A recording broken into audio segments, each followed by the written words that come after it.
Thanks for joining us tonight. I'm Julie Nelson. And I'm Rena Sargentopoulos. Right now, Minnesota stands to lose hundreds of millions of dollars in federal energy grants as part of sweeping cuts announced by the Trump administration, largely concentrated in Democratic states. The Secretary of Energy says the cuts have nothing to do with the shutdown, but in Minnesota, leading Democrats are calling it retaliation. Danny Spiewak joins us live from the state capitol with a look at the specific projects being cut. Danny? Well, in total, we can now report that Minnesota has had about 12 grants canceled worth more than $600 million in full, largely centered around renewable energy efforts. We're talking about projects like upgrades to electrical transmission lines across Minnesota and other Midwestern states, an Xcel Energy project out in Becker and Sherburne County, and even a KARE program in East St. Paul. Shortly after the government shut down, the U.S. Department of Energy terminated nearly $8 billion in federal grants, almost exclusively to states that voted against President Trump in the last election, like Minnesota. Absolutely not tied to the government shutdown. Energy Secretary Chris Wright says the department spent months reviewing the merits of the projects. Just on business conditions, whether it makes sense for the American taxpayers or not. Democrats like Minnesota Congresswoman Betty McCollum aren't buying that theory. Punitive.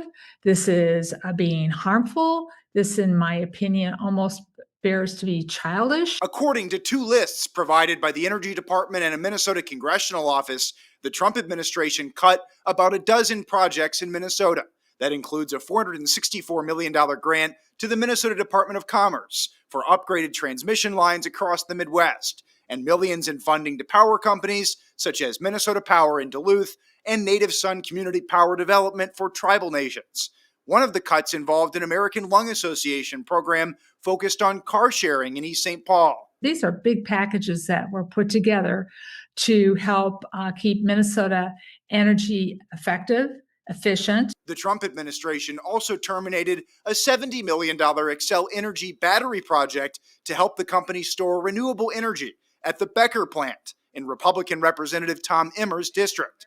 On a press call last week, Emmer said he hadn't talked to the U.S. Department of Energy about that decision. The battery project in Becker, why would I be talking to them? I need to be talking to Amy and Tina and Chuck Schumer and telling them knock it off. It is the Republican administration that canceled these grants, so I don't know how you could blame Democrats.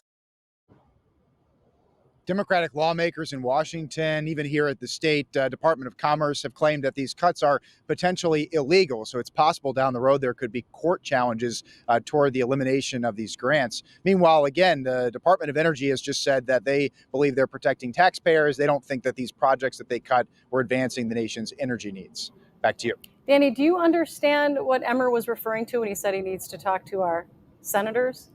I understand their point, saying we're the Democrats in this. It seems to be the Republicans making the cuts.